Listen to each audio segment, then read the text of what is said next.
Ladies and gentlemen, welcome back to Okami HD for the Nintendo Switch, where we have arrived at the Suta Ruins, the next dungeon on our quest to get through this game as a Praiseless goddess. For those of you who are just joining us on this run, this is not a standard run of the game.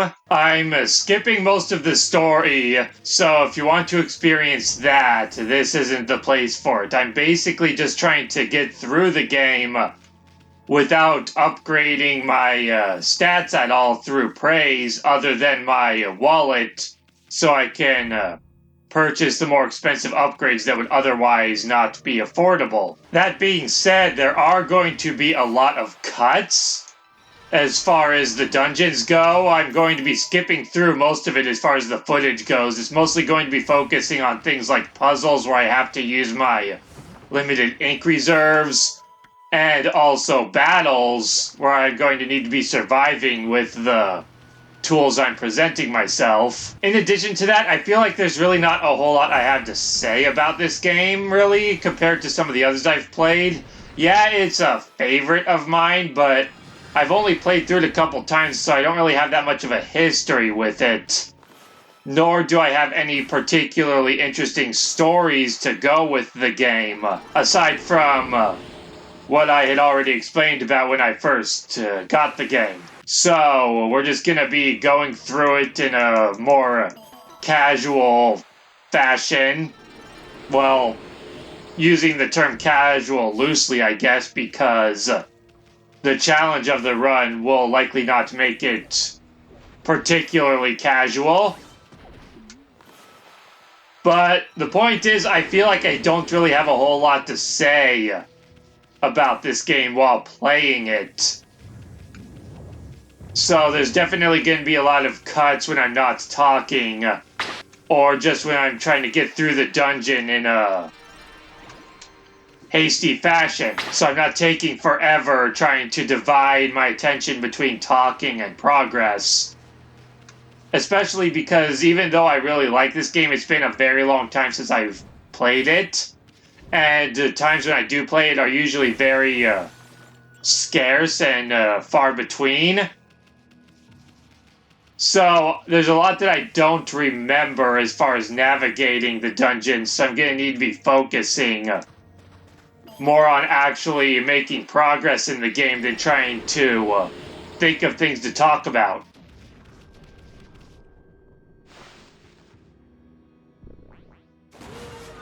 That said, I apologize if that doesn't sound very interesting to you. This isn't a Let's Play that would be for everybody, obviously. But, to be honest, it's more for me than anything else. This is just something I've wanted to do for a long time, as far as playing this game, because, as I've said, the most dissatisfying thing about this game, at least to me, is the difficulty. Because I'm a guy who likes a challenge when I'm playing my games.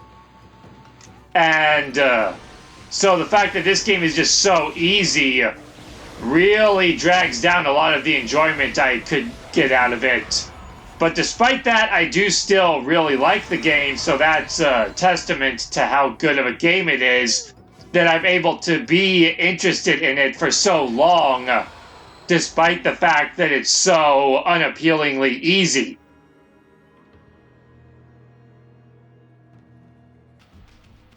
So I'm definitely doing this more for myself than the viewers. I just figured, you know what? If I'm finally going to get around to attempting this challenge run that I've been wanting to do for however many years, I think this is something I've wanted to do ever since I very first beat the game, back around when it came out on the PS2. So this has been a long time coming to try and get some more satisfaction as far as challenge goes out of the game. That being said, it's just something I started recording videos and uploading them relatively recently, so I just got the idea, you know what? I might as well upload this for anybody who might be interested in seeing a run like this. Although I doubt it's as impressive as some of the things on the internet. But this is what I can offer, and it's what I'm going to be doing. Whether people enjoy it or not doesn't really factor into me wanting to do it. It's just something I wanted to do regardless, so I figured because I can record it, I might as well.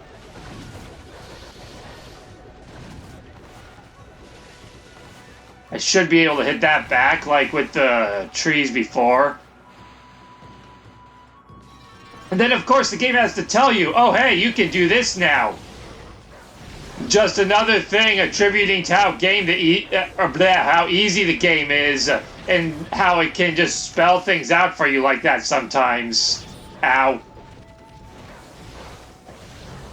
The ow is I take no damage. Like, I can understand. Okay, I get it. I've done it once already. I know that when they get knocked over, I can use my Bloom ability to open them up.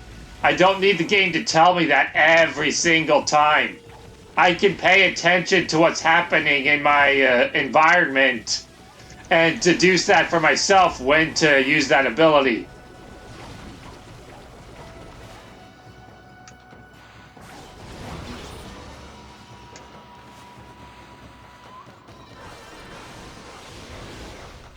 It is what it is, though, and I can't complain about the game too much because it's an incredible game despite that fault.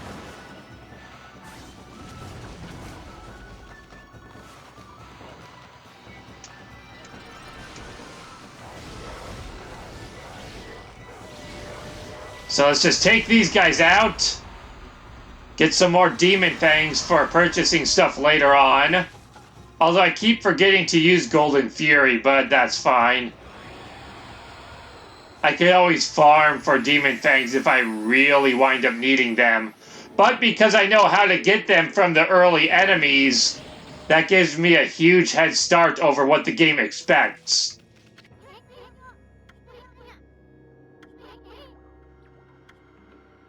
And there's Isun literally telling me how to solve a puzzle, making it not a puzzle.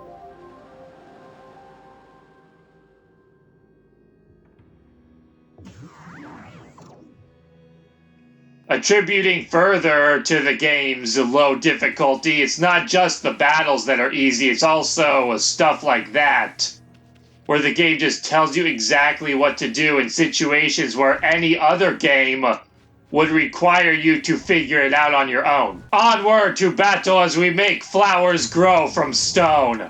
That is the sheer extent of our abilities.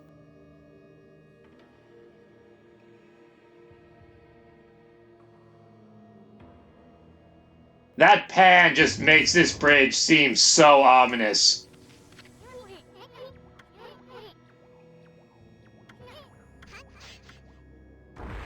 Good job, Isun, you did it! Running, running, running, running, running, running, running, running, running, running, running, running, running, running, running.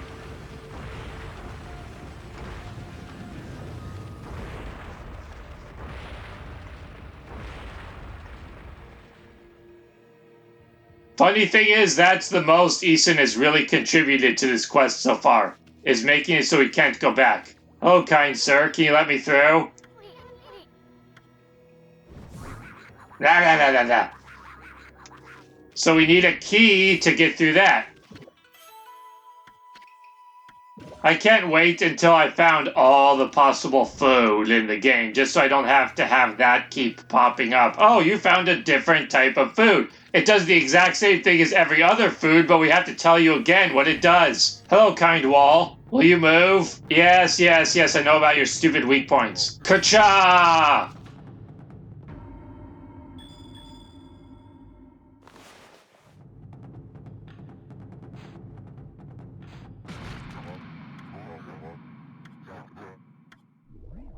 Yes, your weak points are obvious. But you know what isn't obvious? The weak points of the final blockhead that are practically impossible to do right. That final blockhead is ridiculous. I've even seen people online talk about that, and how a lot of times their method for clearing it is to take a picture or record it just so they can remember the pattern, because it's so many spots that go by so fast, and you have to not only get the spots right, but you have to also do them in the right order. Oh, you're afraid of this arrow? Well, I'll stab you in the eye and then you die. And now I can go through this door. Yay! Link may be an expert at destroying pots, but even he doesn't have the guts to head bash them like Ami does. Hello, Scroll. Let's fight you. Because we need something going on. I forgot how scarce enemies can be in these dungeons.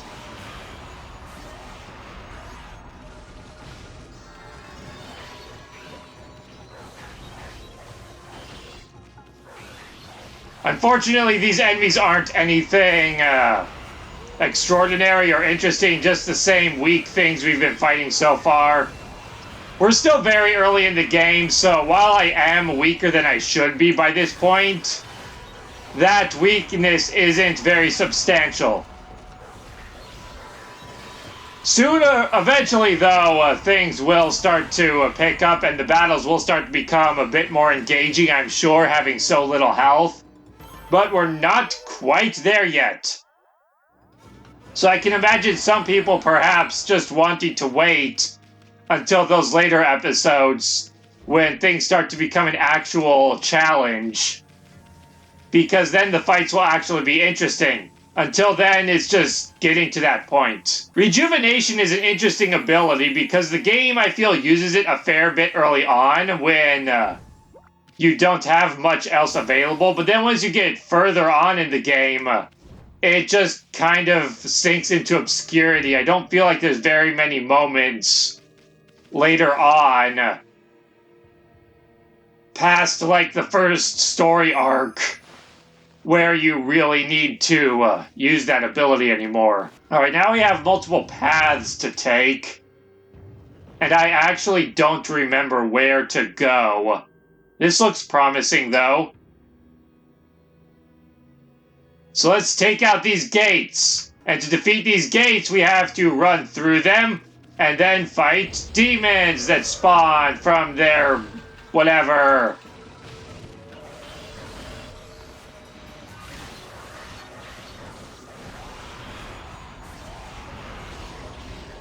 This guy's much more interesting.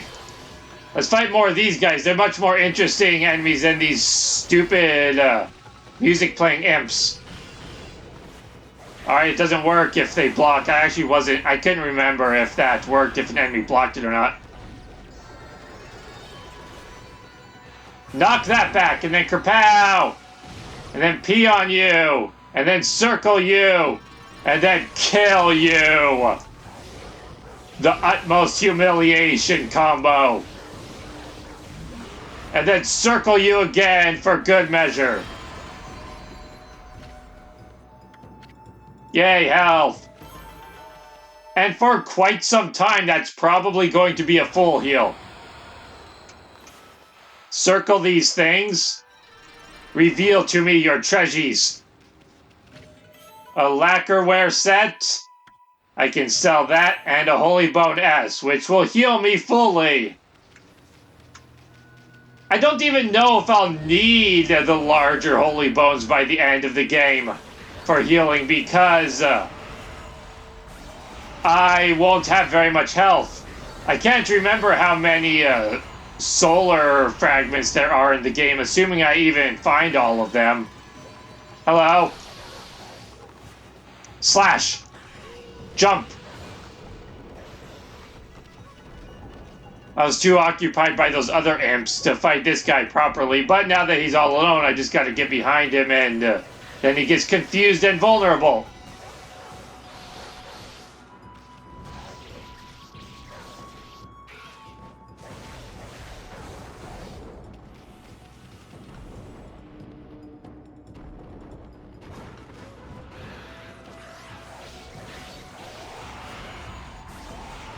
And that's another one down. Bash, bash. Bash. Charge!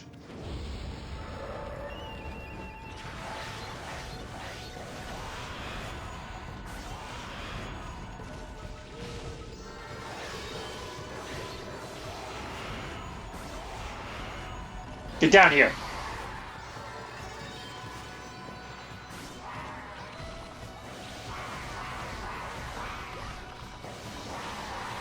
These guys are obnoxious because once they get low on health, they'll try to grab onto you and self-destruct. And even though I outran him, the explosion still hit me. Fortunately, my barrier was at full strength, so I didn't actually take any damage. And that's an interesting mechanic about this game. I think that barrier is kind of a neat thing that the game provides you to protect you from damage, because it just takes a set amount of hits, regardless of how strong an attack is. Let's make more mushrooms and progress deeper into these ruins that are more like a cave than a shrine or a temple or whatever. Seems we found the source of this poisonous water. This poison is preventing us from delving deeper into this place because we can't swim or use our lily pads to make any progress. So we have to get rid of these toxic spewers in order to reach the depths of this place. Bash. Slash. Slash.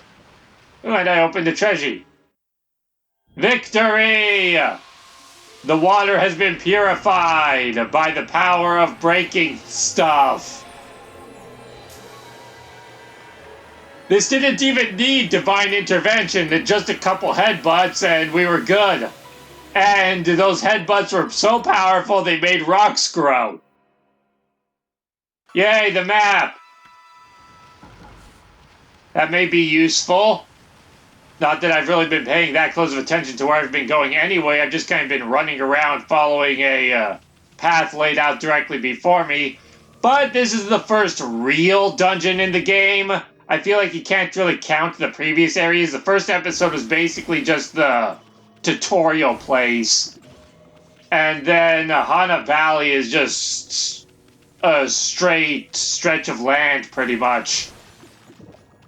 Nothing really to it. I can't reach that yet. I don't have the correct brush technique to launch myself to those things. Let's dig here, uncover a clover, make this place a little bit more pretty. Speaking of which, I can upgrade my wallet. I just need about 300 more praise, and then that's all the praise I'll be needing for the rest of the game. There's the waterfall. You know what? Let's do it. But let's be fancy about it. Backflip! Backflip! Backflip! Well, that's disappointing. I wanted to backflip out. Wurcha! I can't swim into the waterfall, which makes sense. I can headbutt it, though. That's strange. That is some deep water. To drown here would surely be a lonely death. Oops. Oh, dear. Speaking of... Okay. Hello, turret. Goodbye. Goodbye, turret. That's probably just another clover, but just in case it's a treasure, I should check it.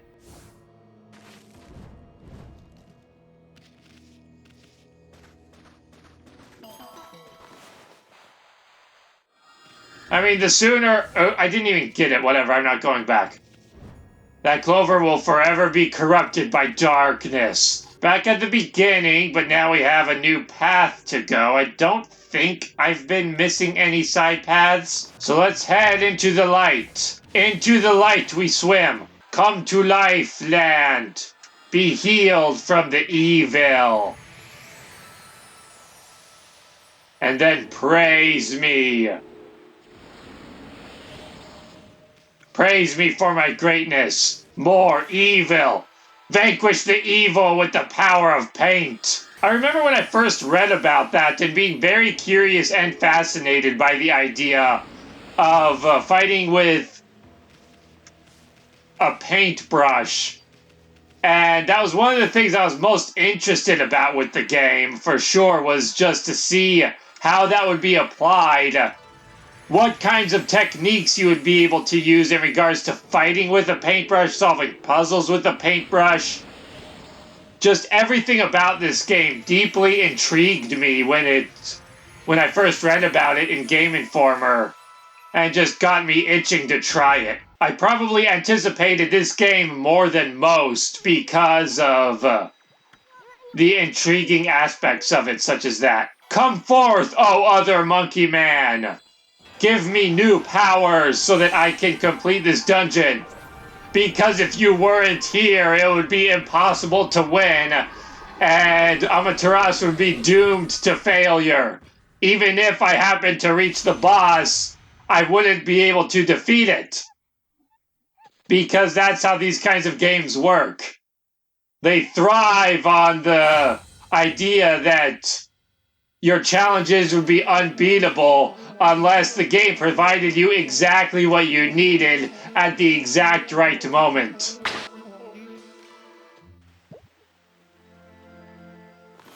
So now we can be like, Hacha! Yes, I know. And now we can be like, Hacha!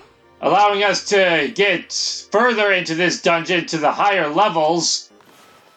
And because this game is like Zelda, obviously that means this new power that we got in this dungeon is going to be required for the boss as well. There's also some more secrets back in the first town that I can get thanks to this, but you people needn't concern yourselves with that. That's all stuff that's being done off camera to reduce the length of the episodes and the number of them, to focus more on the point of this run without saturating it with stuff that's not necessary.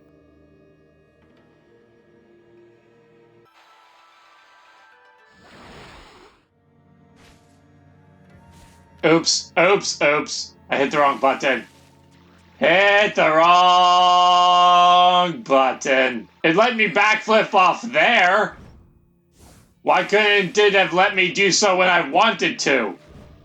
I'm surprised that lily pad is still there. These things did not disappear. That's impressive.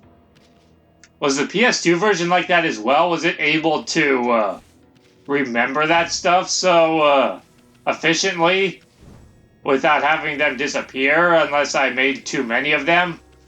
Because I'm pretty sure I went quite a ways away and they're still there. Neat. Fortunately, we can just zoom right back up here now. We don't have to climb back up and take the long way. We've got these things perfectly placed just in case something stupid like that happens. Or we need to return here for whatever reason. There's another simple puzzle. We've just got to use these vines to latch onto these. And I don't even have enough ink to do it completely without having my powers be drained.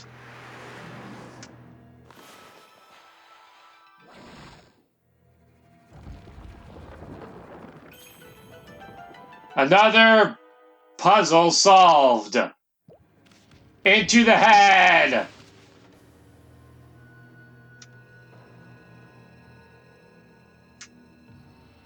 I feel like I'm probably missing stuff. Like treasures and stuff like that, just trying to get through this quickly in a timely manner, but I can always just come back to the dungeon on my own time and do a more thorough exploration, I guess. But I feel like I didn't want to touch that. But I feel like I need to keep that in mind for later dungeons, that I need to focus more on fully exploring the places rather than just trying to get through them in a timely fashion because of recording it. Because this should be just about the end of this. It definitely looks endish with treasures. Godhood tips, don't care. Skulls, those are huge skulls. That skull, that can't be a human skull. You'd think it would be because this is a den infested by demons, but that thing is as big as Ami's body. I mean, I'm sure it's I'm sure it's supposed to be a human skull and it's just exaggerated so you can notice it and whack it to get items from it, while also making the dungeon look more ominous. But realistically speaking, there's no way that could be a human skull. It's gotta belong to some sort of a demon of some kind. But whatever it is, it looks like we found the source of why it's only a skull now.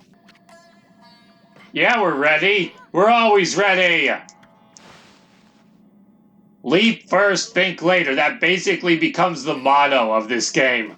So we've got to pass through the Golden Gate, which basically means we're going to be fighting a boss. That's basically the game's way of giving you a checkpoint before bosses in case you lose.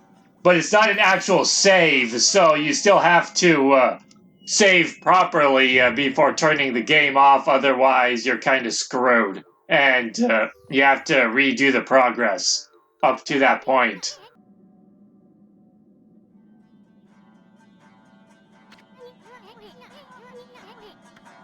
Yes, it is. It's the dog we came here to find. The whole point of coming into this dungeon was to rescue that dog that got trapped in here after some stuff happened. Matrix powers! Because this game came out in the mid-2000s, so it had to have that somewhere in it. Stop complaining, I just saved your life.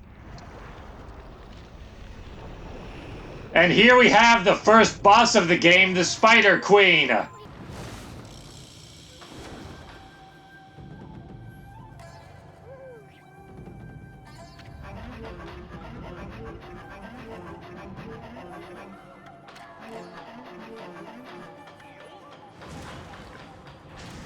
Ami is totally not impressed. She's just like, whatever. Is something happening?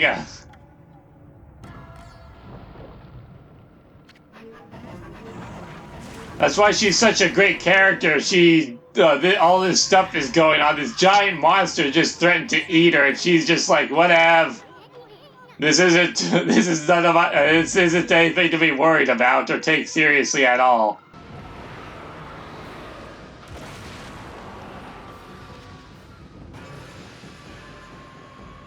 Them's fighting words. So now we gotta fight the Spider Queen and rescue that dog from being her dinner, as well as keeping ourselves from suffering that same fate. Fortunately, the puzzle right before this taught us everything we need to know pretty much about fighting this boss, which is to use these things to latch vines onto the conveniently placed hooks on her body, so we can force her open and then attack the weak spots, being these eyeballs.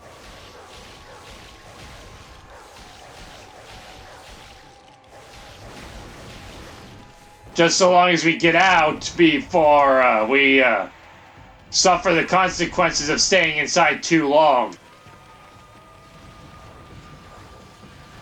Fortunately, like any ravenous video game boss, they give you the mercy of being let go, despite the fact that why would they, other than to make it so you don't have to play the game perfectly? That's something I've always found weird with bosses like this in games in general, is like, if they get you inside their mouth or inside their body, why do they spit you up? Yeah, there are some games like Star Fox Adventures where there's actually a sequence involving fighting your way out, but sometimes it's just a thing that's a thing for no other reason than because it's a game and they don't want to give the boss an instant death attack. But other than that, it doesn't make any sense. Now, in this case, I'm sure Ami could bust out, but I'm just throwing small talk out there at this point because there's not really a whole lot to this boss. It's the first boss in the game, so they take it easy. It's not too difficult. You just have to run circles and shoot vines at her when you get the opportunity to do so and then attack. It's just this process repeated over and over again until it's done.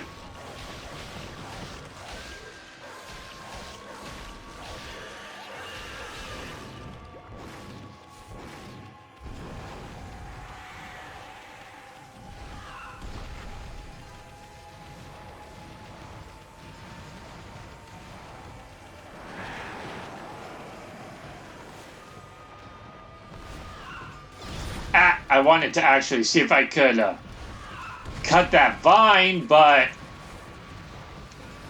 my Joy-Con drift threw me off and I wasn't able to get the button pressed a second time before that move was done.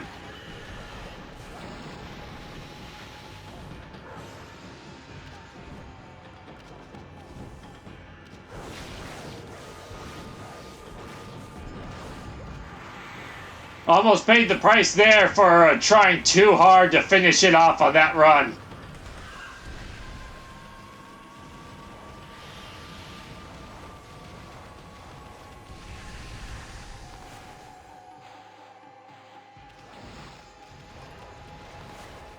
This is basically Bowser 2.0 from Mario 64. And that's a giant rock to my back.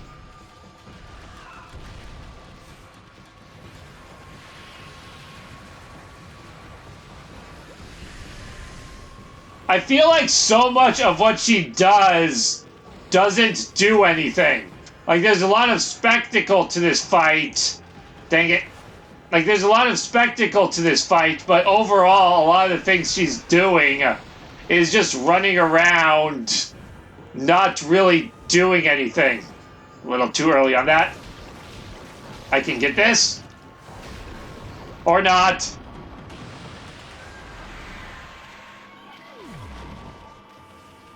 She has the tiniest sliver of health. It's like when you win in a fighting game, but then when you receive your score at the end, your health bonus is 0. And I always liked seeing that. It was cool being able to win by such a narrow margin. And I also wondered why it was a thing.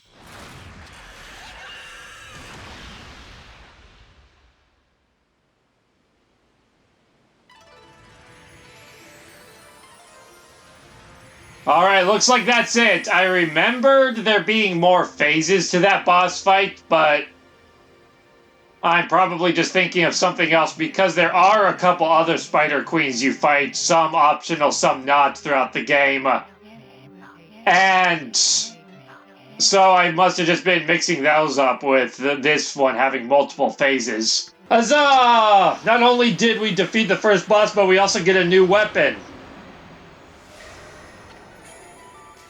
So now we can upgrade our current reflector with that, or double up on the reflectors, and just unequip our